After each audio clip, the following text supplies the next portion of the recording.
Olá pessoal, tudo bem? Eu sou Estevão Secato e começa agora mais um Virando a Mesa, hoje com o Nelson Lins, o fundador da Cellfit Academias, uma das maiores redes, a segunda maior rede em número de academias do Brasil próprias, né? E acho que a terceira em número de academias total, né? Perfeito. Só perde para Smart Fit, para Blue Fit, né? Perfeito. Mas já tá chegando lá, a empresa dele foi investida pelo Henrique Capital, né? O Private O Equity. HG Capital. E também fundador da Face Doctor, tá com 150 unidades já. Pô, um baita empreendedor, veio contar um pouco pra gente aí da história dele, né? Obrigado, Nelson, pela sua presença. Eu que agradeço a participação, o convite aqui, é um grande prazer. Vamos falar um pouquinho aqui dessa virada de mesa aqui, gente. Legal, né? Essa construção, né, cara? Pô, você começou dois negócios grandes já, né? Você falou o valuation altíssimo, né? Acho que dos negócios, né? Exatamente. Fizemos um valuation da Cellfit Academias em 2022. Alguns grandes bancos renomados aqui no Brasil fizeram esse valuation e na época o valuation deu em 1,1 bilhões de reais, né? Legal. Da Cellfit. E conta um pouco dessa história. Como é que foi montar essa... Você teve uma ideia, falou, puta, vou montar uma academia. E aí dessa vieram mais 107? Como é que foi? Então, eu trabalhava no mercado financeiro, né? Entrei com aquela batinha vermelha de autoatendimento no Bradesco. Lá no Bradesco é plano de carreira fechada, né? Então você vai galgando e crescendo dentro do próprio banco. Aonde foi isso aí? Foi lá em Recife. Eu sou natural de Recife, hoje moro em Porto Alegre, né? Então, ali, Bradesco foi uma grande escola, né? Porque é um banco de varejo, varejão puro ali. E a agência que eu trabalhei era a agência de Jaboatão Centro. Então, era muita gente, era o varejão raiz ali, né? Então, foi muito bacana o aprendizado e o crescimento que eu tive ali dentro do Bradesco em atendimento ao cliente, gestão, liderança, vendas, né? Então, foi muito bacana esse crescimento. E, em dado momento, eu... já como gerente, e entendi que eu poderia fazer algo maior, né? Além daquelas metas que eu superava no banco. Eu, naquele momento ali, por diversas vezes, fui premiado como o melhor gerente do Brasil em metas, em produtividade. Então, eu ganhei muitas medalhas, muitos prêmios. Né? Então, eu estava galgando uma carreira executiva dentro do banco, mas tinha algo que estava me incomodando e eu sabia que aquilo ali me limitava a ter um crescimento maior, né? Eu sempre tive um espírito muito empreendedor, né? Entretanto, não tinha condições financeiras ali para fazer um investimento, né? E montar um negócio. Então, eu lembro que eu passava, quando bati o cartão funcional do Bradesco, né? Eu ficava dentro da agência pesquisando modelos de negócios que pudessem fazer sentido do que eu... tivesse paixão em fazer e, ao mesmo tempo, fosse rentável, né? E um dos modelos que apareceu foi de academia de ginástica. Então, passei aproximadamente uns 6 meses pesquisando sobre o modelo fitness, entendendo concorrência, aquela matriz de SWOT, né? Vendo as oportunidades, como eu poderia entrar e implantar esse modelo de negócio e fazer um modelo disruptivo, né? Foi aí que eu me dei conta que as máquinas de academia e uma obra são muito caras, né? Intensiva em capital. E eu não tinha aquele recurso. Eu venho de uma família simples, humilde, não tinha condições financeiras de realizar aquele sonho. Foi aí que eu sabia que o nosso concorrente, na época, o Banco do Brasil, tinha uma linha de crédito subsidiada pelo governo, que é do FAT, né? O Fundo de Amparo ao Trabalhador, com carência para iniciar o pagamento das primeiras parcelas. E eu entendi que aquilo ali era uma oportunidade de eu criar um projeto, apresentar no Banco do Brasil e conseguir esse recurso, né?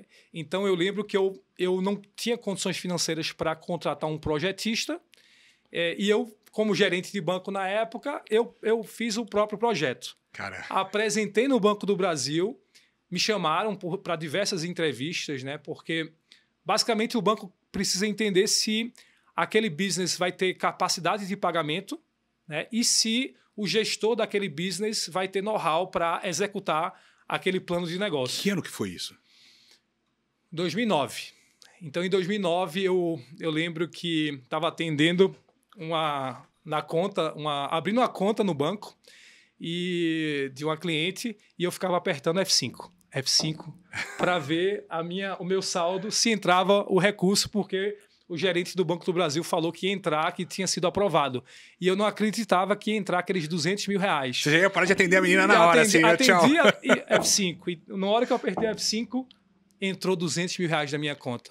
Tá? Imagina, né, o cara que tinha passado por todo esse período ali no banco, né? Era muito recurso, nunca tinha entrado tanto recurso na minha conta. Cara, você começou com 200 pau, velho. 200, e é recente, né? 2009, pô. 200, tem 15 anos. 200 mil para valor presente, eu acho que deve ser uns 400, 500 mil. Caramba. Tempo presente hoje, né?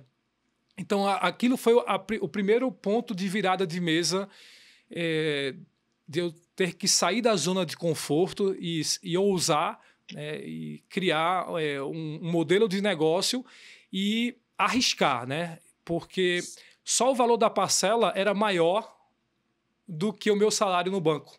Só que eu ia começar a pagar essa parcela depois de um ano. Então, quando eu vi aqueles 200 mil na minha conta, deu um misto de adrenalina. Falar, cara, eu consegui, e ao mesmo tempo de, opa, ferrou, né? Eu tenho uma baita responsabilidade aqui na minha mão. Então, na mesma hora, eu saí, né, atendi aquela cliente, fui falar com o seu Givaldo na época, o grande seu Givaldo, aprendi muito com ele, meu gerente geral na época, e eu conversei com ele que eu tinha um plano e eu tinha um sonho de empreender, e ele me apoiou, né?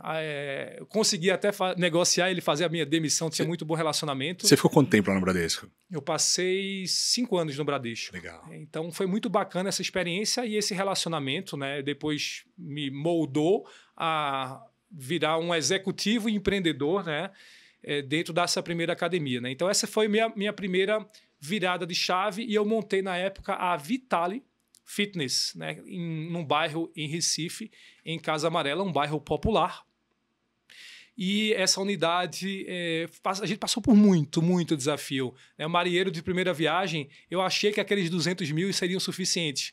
Não foram suficientes, né, porque o custo para fazer a obra foi mais alto. Então, ali também foi um primeiro grande desafio de um empreendedor, porque eu tinha criado um CNPJ, já era um empresário, né? Mas, na verdade, eu nunca tinha nem aberto uma unidade ou um negócio. Fisicamente, eu atendi um cliente. Uhum. E eu ia quebrar antes de inaugurar, de começar. Né? Ia nascer morto. Eu já estava quase há 6 meses em obra, e eu olhava e falava, cara, eu sou muito fraco, né? Eu sou muito ruim. Eu achando que eu era o cara, porque eu era o cara que batia todas as metas no banco. Como empresário, eu sou um fracasso, né? Eu vou entrar para a estatística do Sebrae. Eu olhava na época a estatística do Sebrae, que 80%, 90% quebram no primeiro ano. Eu falei, cara, eu sou o pior. Porque eu não cheguei nem a abrir. Então, eu nem nasci, né? Eu nem nasci. E você puxa para baixo a estatística, né? Puxo para baixo. Eu falei, cara, eu não posso me deixar vencer por isso, né? Eu não saí do banco à toa, e eu tenho que seguir com esse projeto. E lembra aquela história lá que feito é melhor do que perfeito? A primeira academia hoje de uma rede que tem um valuation de mais de 1 bi, né? Foi montada com vidros e espelho de ferro velho, porque era o que tinha para fazer naquele momento. Então não tinha recurso, fui bater no ferro velho e peguei todos os vidros de uma concessionária de carro que tinha lá, que tinha fechado, e eu comprei um preço muito baixo de ferro velho, né, e instalei essa primeira unidade. Caraca, bicho. E aí, e a sensação na hora ali de, putz, vai dar errado, montei, minha família... Então, cara, montei a primeira unidade, fantástico, né? Agora, legal, agora eu sou empresário, sou empreendedor, tudo vai dar certo. Sou bichão, né? Vou ter essa vida maravilhosa de empreendedor que todo mundo vê no Instagram, todo mundo com carrões, com jatos, com helicóptero. Você pensa que vai ser tudo lindo e maravilhoso, né? Sou empreendedor. Né? Só que a vida real é bem diferente, né? Então, depois que eu montei essa primeira unidade... E aí começou a vender pacote? Planos, né? Então, você faz tudo. Os primeiros anos de uma empresa é muita transpiração, né? Você não trabalha no estratégico nem no tático, né? Você trabalha literalmente na operacional e na trincheira. Você é um bombril, né? Você literalmente faz tudo dentro da empresa, né? Até porque você não tem recursos para você contratar um time para construir aquela tua empresa. Se bobear até da aula dava, né? Porque... Não podia, né? Não era formado em educação física, né? Mas, de alguma forma, dava suporte ali. Então, esse primeiro ano foi muito desafiador. E eu lembro que estava chegando o momento da primeira parcela do pagamento lá dos 200 mil que eu tirei emprestado, lembra? E eu não tinha recurso, não tinha dinheiro no caixa para conseguir fazer esse pagamento, né? Então eu lembro que a gente foi muito desafiador, foi muito complexo ali naquele momento e tudo que eu tinha aprendido no banco de relacionamento, parcerias comerciais, liderança de time, vendas, eu tentei aplicar naquele momento ali e ocorreram alguns milagres ali na minha vida, né, que eu não posso falar que foi mérito meu, principalmente esses desafios, que mais uma vez eu iria quebrar, tá, Estevão? Eu iria quebrar naquele momento, naquele primeiro ano. Pelo menos eu ia entrar na estatística, pelo menos eu tinha ano você durou. Eu consegui segurar e iria quebrar, né? Então eu tenho certeza ali que Deus me deu suporte naquele projeto ali, naquele momento. Tem alguns milagres que eu estou escrevendo um livro, inclusive, sobre esses milagres que Deus fez na minha vida. E que ocorreu para um pequeno resumo, tá? Uma unidade de uma academia que tinha 14 anos, que é a Active Center, ela fechou. E do dia para a noite, o número de unidades de alunos, ele triplicou. Na sua academia? Na minha academia, do dia para a noite. Olha só. Né? Então era o que a gente estava passando muito desafio. Mas, e eu achava que ia quebrar e eu estava literalmente desesperado, pedindo a Deus, me ajuda, Senhor, me ajuda. Quando eu fiz esse projeto, quando eu saí do banco, eu pedi direcionamento ao Senhor e era isso aqui que eu iria fazer e o Senhor me validou. Siga em frente, meu filho, saia do emprego estável do banco e siga em frente.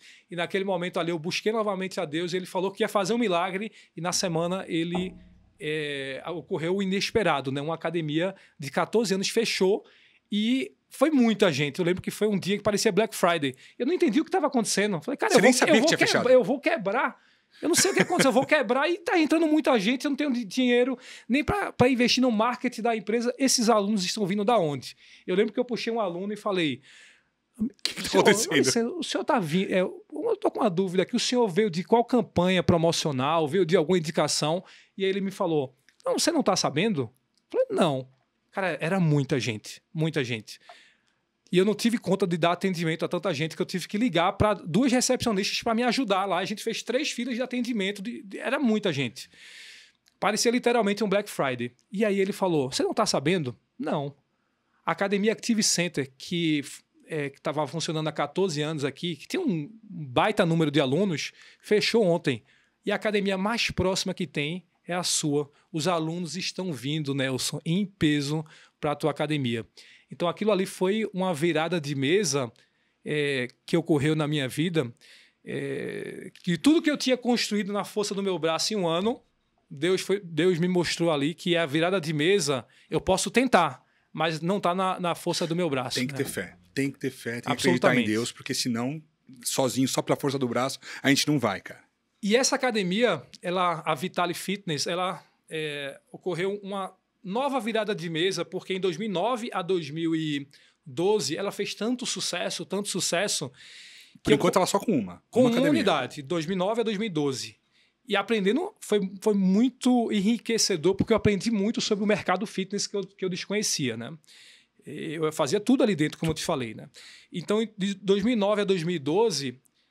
foi muito bacana porque eu comecei a ter muito bom relacionamento bancário com diversos bancos através da movimentação bancária que eu tinha de recebíveis de cheques, cartão de crédito, recebíveis em dinheiro à vista. Essa experiência em ter trabalhado como gerente de banco me propiciou desenvolver esse relacionamento com esses bancos e depois, em 2012, eu já tinha aproximadamente aí quase 1 milhão em crédito. Uhum.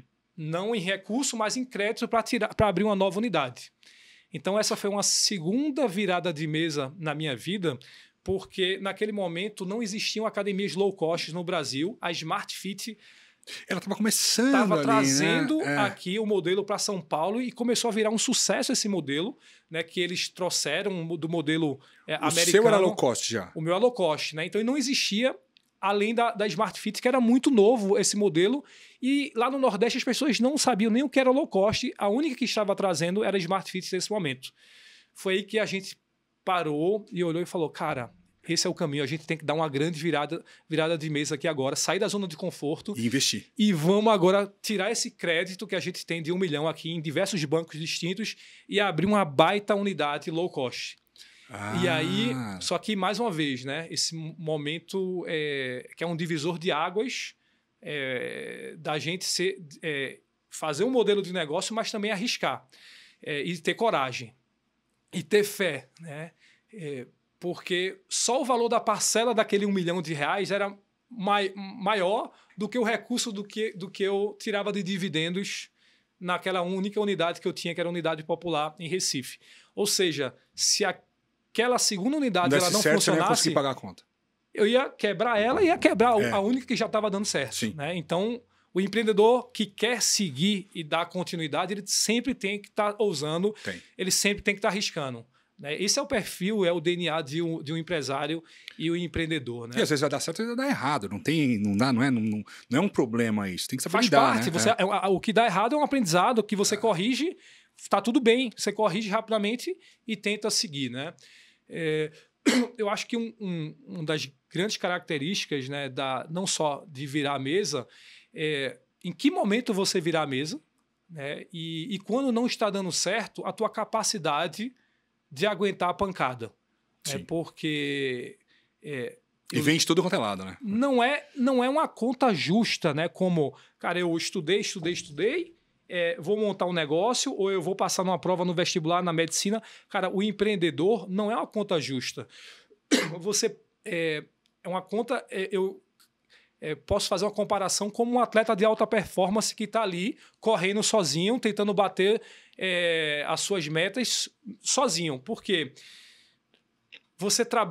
Eu trabalhava e dormia às vezes 4, 3 horas por dia, mas não é um dia, são meses fazendo isso. Né? Que eu lembro que o meu corpo fisicamente estava acabado, destruído, que eu tinha que tomar remédios de relaxante muscular, porque eu dormia pouco e praticamente eu só parava para comer e dormir.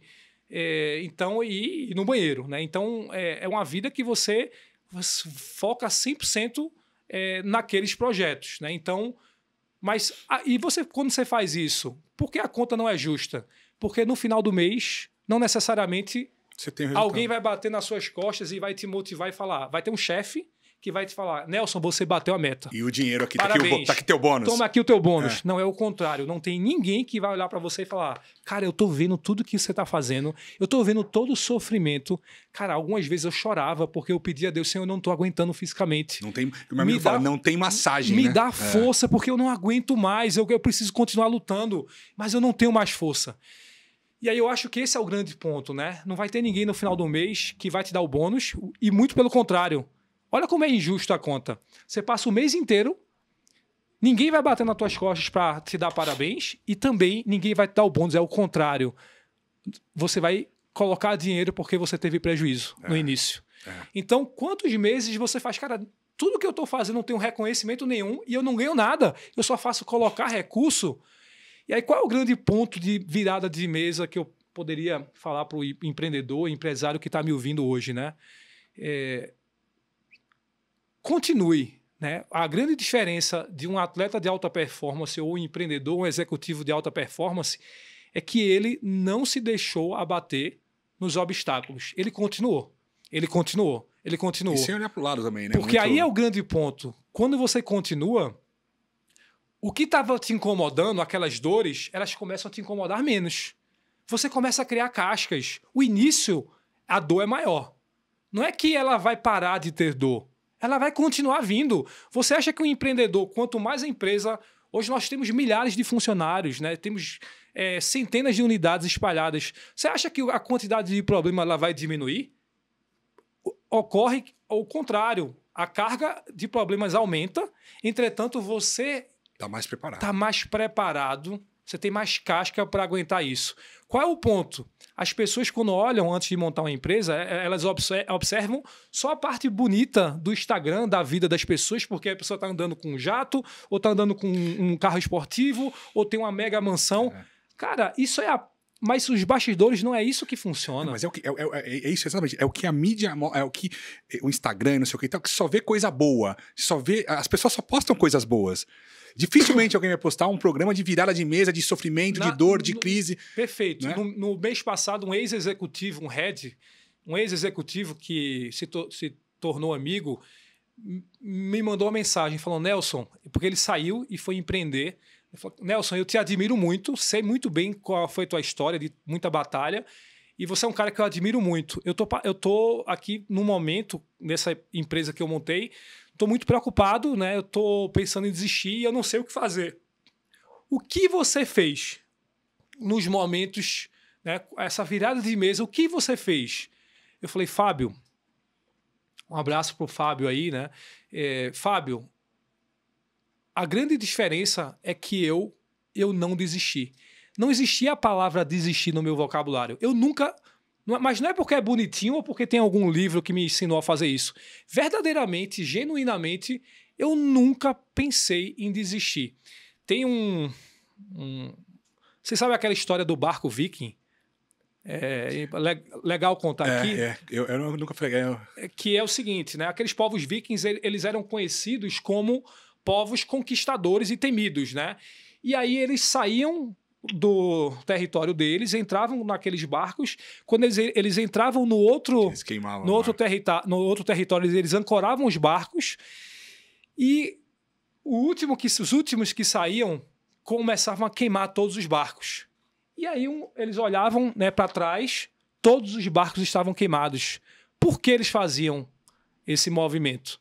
Porque se eles estivessem perdendo a guerra no fronte de batalha, eles sabiam que eles não tinham como voltar para trás na zona de conforto. O barco era um símbolo de uma zona de conforto que, se ele estivesse perdendo a batalha, ele poderia voltar para trás. Então, ele só tinha uma opção. Ou ele vai para frente, ou ele morre. Ou Sim. ele vai para frente, ou ele morre. E eu sempre tive isso no meu DNA. Eu não tenho um plano B. Eu só tenho um plano A. Esse plano A eu vou ter que me reinventar. Ele vai ter que dar certo de um jeito ou de outro. Ele vai dar certo. Então, isso que eu passo, né, para as pessoas, para os empreendedores. Em 2015, eu já estava com 5 unidades. Aí você pegou esse 1 milhão e abriu a unidade grande. Abri a unidade grande. Essa unidade foi um sucesso em Salvador, de 2012. Já foi para Salvador, saiu de Recife. Saí de Recife e montei essa estrutura no Extra da Paralela em Salvador, uma mega estrutura, academia low cost. Foi um sucesso. De 2012 a 2015, eu fiz a mesma metodologia do que eu tinha aprendido como gerente de banco e eu consegui mais crédito para que aquelas academias alavancassem as próximas unidades. Então, de 2012 a 2015, nós montamos mais 5 unidades, tá? Em João Pessoa, outras em Recife e outras em Salvador. Tudo própria. Todas próprias. Foi aí que a gente estava tomado, né? No Bacen tomado e, cara, já tinha ultrapassado o limite do Bacen ali, porque não tinha mais como... Eu tinha que passar 1 ano, 2 anos para aquele pagar recurso uma parte, retroalimentar e voltar e eu começar a fazer expansão. Então, aí você não ia esperar, né? Você não esperou. Eu não ia esperar, né? Nem sei a história, mas já sei que então, você 2015, não esperou. Nós buscamos o empreendedor tem que ser aguerrido, né? Então, em 2015, a gente viu que ia demandar muito tempo e a gente tinha um baita modelo de negócio. A Smart Fit estava crescendo absurdamente, sobretudo no Sudeste. Ela estava crescendo aqui mais, né? Foi aí que a gente fez, cara, a gente tem que dominar a nossa região. Tá. Nós somos nordestinos aqui, nós temos que ser líderes regionais Norte-Nordeste. E para isso, desse formato de captação de crédito, a gente não vai conseguir fazer isso. Foi aí que nós buscamos alguns fundos de private equity, fundos de investimentos, e apresentamos, né, fizemos algum roadshow, e naquele momento o H&G Capital, um grande fundo de private equity... Lá atrás, então, eles entraram? Eles entraram em 2015.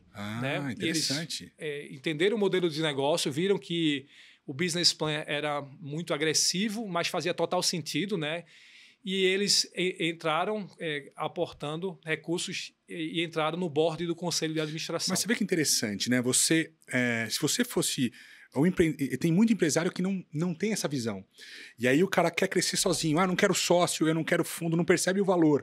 Você estava com 7 academias nessa época? Ou 5 próprias, 6, 7? Na verdade, eu tinha 4 academias e uma estava em obra. Então você está com 5 academias? Eles fizeram o nosso valuation como se a que estava em obra tivesse em funcionamento. Então, mas você estava com 5 academias, você já pegou um private equity para alavancar você. Você não quis esperar os 2 anos para fazer... Já pegou um private equity, já foi te alavancando. É muito inteligente isso. Naquela época, o mundo de M&As, fusões e aquisições era diferente. Não é tão aquecido, principalmente no Nordeste como é hoje. Tanto é que não existia tantos escritórios societários, não se falava... Não existia... Até em São Paulo, né? Hoje, nos últimos 3, 4 anos, a gente viu um boom de M&As, então já é algo muito mais normal a gente ver os fundos, o mercado está com um apetite muito maior para isso. Então a gente entendeu que o nosso principal concorrente, que é a Smart Fit, naquela época, se eu não me engano, ele era investido pelo Fundo Pátria. Você deve conhecer o Fundo de Investimento Pátria. Então, cara, esses caras estão crescendo pra caramba, com um fundo de investimento no board, aqui como investidor, como sócio, vamos entender o que está acontecendo, né? Vamos pegar um benchmark aqui do que está acontecendo com o nosso principal player do mercado e vamos tentar fazer da mesma forma aqui também e quem sabe até melhor. Foi aí que a gente montou, né, um modelo que era muito disruptivo na época, porque a Smart Fit só trabalhava, estava nadando de braçada sozinha, só trabalhava com musculação. Falei, não, peraí, a gente está aqui no Nordeste, vamos montar em Salvador e colocar dança, ginástica e colocar musculação e ginástica, porque vai ter total sinergia com o público do Nordeste, né? Então... Eu fiz Smart Fit. Minha cunhada, na época, fazia acordar 5 da manhã para ir com ela na academia. Hoje tem que vir para Selfit, né?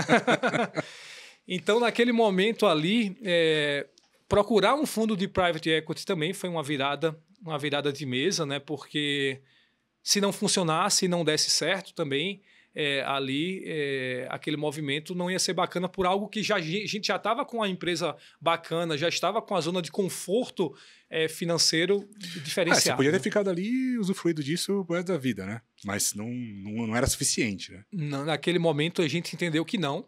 E aí, em 2015, eles entraram e nós já estamos agora com 108 unidades, né? Majoritariamente lojas próprias.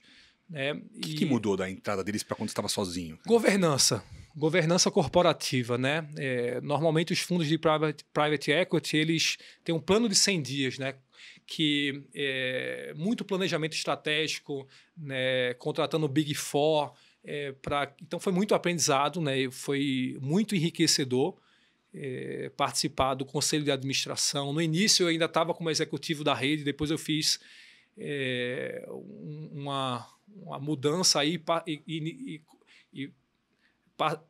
iniciei só a participação estratégica no conselho de administração, o que me propiciou montar outro negócio. Eu sempre tive o perfil, né, é importante falar isso, sempre o que me prende, eu entendo que está limitando a minha expansão, o meu crescimento. Tá? Então, na Selfit, eu podia entrar no estratégico e se eu fosse para a parte operacional, tá viajando, inaugurando unidades, negociando pontos, cuidando de implantação, sobre a gestão, sobre a liderança, sobre venda, cara, aquilo ali eu ia passar muito tempo só cuidando da Selfit. Você ficou até que período lá? Passei aproximadamente mais uns 2 anos após a entrada do fundo. Uhum. Hoje, os principais executivos da Selfit são o diretor-presidente, o diretor financeiro, não são acionistas, são diretores. São profissionais. São profissionais, são executivos. O que isso eu entendo como uma grande sacada, né? Porque claro. Você consegue descentralizar, sim, você consegue verificar os indicadores, né? E a parte estratégica, a gente continua dando direcionamento, mas você começa a confiar mais no teu time tático e operacional. Dá um medo, não dá de soltar? Como é que foi essa... Não dá medo porque você entende que está tão descentralizado, os processos estão tão bem definidos, A tecnologia está muito bem implantada e as pessoas são muito boas. Inclusive, tenho toda a humildade do mundo para falar que, se você for conversar com o meu gestor de marketing, ele é melhor do que eu em marketing. Meu diretor financeiro, Vinícius, o cara é um monstro, um avião. É muito melhor do que eu no financeiro. O Fernando, o cara é um engenheiro inteligentíssimo, nosso CEO. Cara, e o CEO que vende pra caramba. Então, eu não tenho dúvida que cada um no seu setor faz melhor do que eu. Sim. Né? Então, isso me propicia ir para novos horizontes. Continuo como acionista, participando do conselho estratégico de administração da empresa, junto com o fundo de investimento. Né? Em dado momento, a gente vai fazer uma venda para um estratégico ou fazer o exit através de um IPO, mas a gente continua fazendo a nossa expansão. Só que, se eu foco no operacional, eu não poderia montar, por exemplo, essa segunda rede que eu montei, que é a Face Doctor, que é uma rede que eu tinha uma meta de tudo que eu aprendi nessa última década na Cellfit, o Nelson não pode fazer igual. Eu tenho que fazer pelo menos na metade do tempo. Hoje a Face Doctor, e sozinho, sem fundo e sem ninguém. Você não tem sócio. Essa era a minha meta. Hoje a Face Doctor, eu ainda estou como CEO, sou fundador e CEO da Face Doctor. São cerca de 150 clínicas, né, espalhadas em todo o território nacional. Começamos o nosso plano de internacionalização da marca. Como é que é? Na América Latina. Como é que funciona a Face Doctor? O segmento de estética no Brasil, nós somos o terceiro maior setor, o país que consome mais estética de todo mundo. Só ficamos atrás dos Estados Unidos e da China. Né? Então, o Brasil é um gigante. Para mim, eu vi que tinha uma baita oportunidade no segmento de rejuvenescimento facial e corporal. O Brasil é o segundo maior país com o número de dentistas também. Tá? Então, tinha uma demanda reprimida muito grande de excelentes profissionais técnicos, entretanto, profissionais que não davam, como a gente estava citando anteriormente aqui, nas suas universidades não davam cadeiras de gestão, de vendas, de governança corporativa, de liderança, de contabilidade. E, para mim, ficou muito claro que se eu montasse um modelo de negócio, que eu fizesse uma formatação para franquias e entregasse pronto para um profissional técnico, esse modelo ia ser perfeito. Então, inicialmente, a Face Doctor ela nasceu para atender os profissionais de saúde e entregar o modelo todo formatado para que eles pudessem só operar a parte técnica, mas toda a parte de gestão, sistemas, tecnologia e processos, toda a formatação dos manuais, entregar para eles prontos. E foi um sucesso no início desse projeto, vendendo franquias para esses profissionais. E ocorreu algo muito interessante, porque, em dado momento, o economics desse business começou a se transformar e ficar tão interessante que começou a atrair multifranqueados de outros setores que não tinham nada a ver com o setor de saúde, que eram multifranqueados de redes de cafeteria, redes de vestuário, de alimentação. Nos Estados Unidos tem IPO de multifranqueado. O cara tem franquia, tem, sei lá, 200 lojas do Burger King, 100 do Subway, 300 de outra. Ele faz um IPO porque da às empresa vezes dele. O EBITDA dele é maior do que a própria franqueadora, porque é a loja própria. Exatamente. Né? Então, ele tem uma margem de rentabilidade absurda. Né? É muito bacana esse movimento. Então, para você ter ideia, hoje, a Face Doctor, nós temos clínicas que faturam R$600 mil, R$500 mil aproximadamente, num único mês. A clínica é bom. Para o segmento, não só de saúde, de franquia, isso é muito interessante. Né? Aqui em São Paulo, ontem a gente estava com as nossas franqueadas aqui em São Paulo, elas tiveram um faturamento não tão alto, de 500, 600 mil, de 280 mil, tá? Eu tenho esse número que a gente estava na reunião com elas ontem, e deixou uma margem de aproximadamente R$90 mil para as duas, já tirando o prolabore delas. Então, assim, é um business sensacional. Né? Tudo que a gente aprendeu nessa última década com a Face Doctor, a ideia foi fazer algo ainda melhor, né? E com a expansão ainda mais agressiva. Você tinha me falado que vocês vão vender para um estratégico, ainda na Cellfit, né? Perfeito. Você chegou a fazer um movimento de IPO na empresa. E como é que foi isso daí para você, para os seus sócios? Conta um pouco aí desse momento do empreendedor, do empresário, fazendo o IPO. A gente nunca falou disso aqui no programa, acho interessante trazer um pouco disso. Eu tenho, né, um sócio que é o HG Capital, que isso nos propicia um conforto muito grande em saber que toda a formatação, você participou de 3 IPOs, né, e comandou, né, participou da gestão de 3 IPOs, sabe a complexidade, a energia do time em documentações, bem como custo, que são elevados, né? Então, o fato de ter um fundo de investimento no board do conselho como sócios, isso facilita pra caramba. Isso, sem sombra de dúvidas, o HIG capitaneou e coordenou, junto com os grandes bancos, toda essa movimentação junto à CVM e todos esses protocolos, né? Infelizmente, em 2022, não houve nenhum IPO de nenhum segmento, né, por questões mercadológicas, sim, e a gente não avançou com esse IPO. Acho que Deus faz tudo no momento, certo, tudo certo, na hora certa, no seu momento, né? Por isso que, naquele momento, a gente também teve que declinar do IPO e vamos continuar nosso plano de crescimento, de expansão, e, eventualmente, lá na frente, pode ser negociado uma venda para um estratégico, para a própria Smart Fit, né, para a própria Blue Fit, sim, fazer alguma fusão, ou faz total sentido também esse movimento, ou voltar a pensar em IPO. Legal, legal. E na Face Doctor, qual que é o... Assim, você estava lá... Qual o plano? Você estava tranquilo. Sócio do Henrique Capital, numa empresa de 108 academias, um valuation de 1 bi e 100. Aí foi fazer um outro negócio, cara. Eu acho que... eu não gosto de ficar na zona de conforto, né? Porque agora... Você está com quantos anos? Agora, 41. Nelson? Eu me acho um garoto de 20 anos ainda, que eu preciso aprender muito, muito, né? E a gente sempre tem que ter a humildade de querer aprender e querer crescer. E eu acho que nesse momento da minha vida, eu percebo que quando o processo está muito, muito bem fundamentado, a tecnologia e as pessoas, o time que foi muito bem construído, e esse time está tocando a empresa... isso tem acontecido agora com a Face Doctor. Mais uma vez, eu ainda estou como CEO atualmente da Face Doctor, mas eu estou fazendo um processo de cada vez mais de descentralização da própria Face Doctor. E eu tenho visto que cada vez mais ela depende menos de Nelson como CEO. Uhum. Isso me deixa muito feliz porque o meu planejamento está funcionando. Né, porque a equipe está tocando, né, temos grandes diretores de mercado, executivos, que tocam o business também hoje da Face Doctor.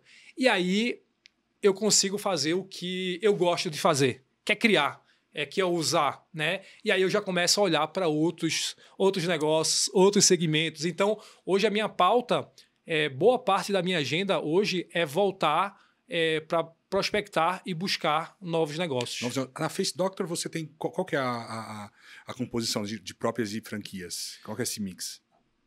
Exatamente o oposto da Cellfit, tá? Face Doctor é 100% franquias. 100% franquias. 100% franquias. Legal. E a ideia é continuar crescendo, depois fazer uma venda?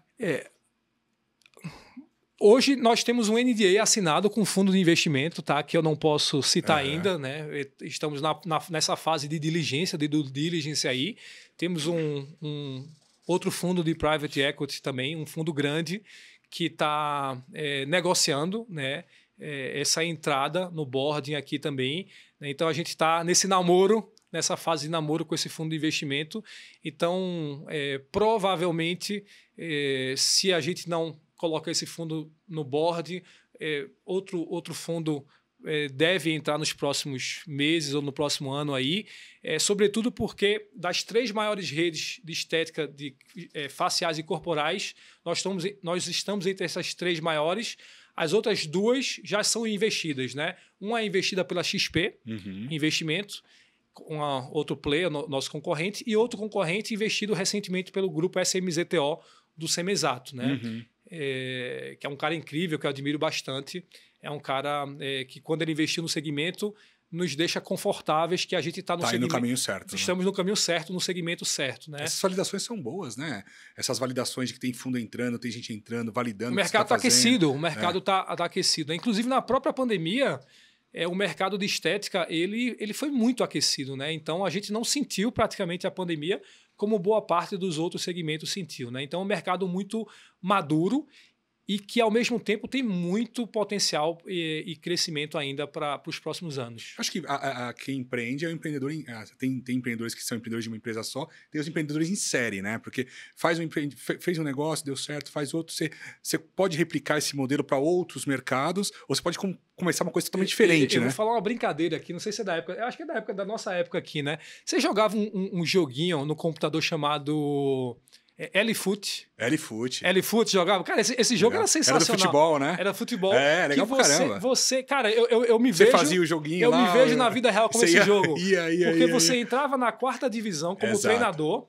E aí se o teu time tivesse bons resultados, você era contratado para ir para a 3ª. Exato. E aí você passava meses jogando, quando você tinha bons resultados, você ia para a 2ª. E você queria ir para a 1ª, né? E aí, quando você estava muito bem, depois de quase um ano jogando, você ia para a 1ª divisão. Só que quando você estava na 1ª divisão ganhando todos os campeonatos... Perdi a graça. Cara, eu quero voltar para a 4ª divisão novamente. Perdi a graça. Acontecia isso com meus amigos também. Cara, vamos voltar para a 4ª porque você está ganhando de todo mundo.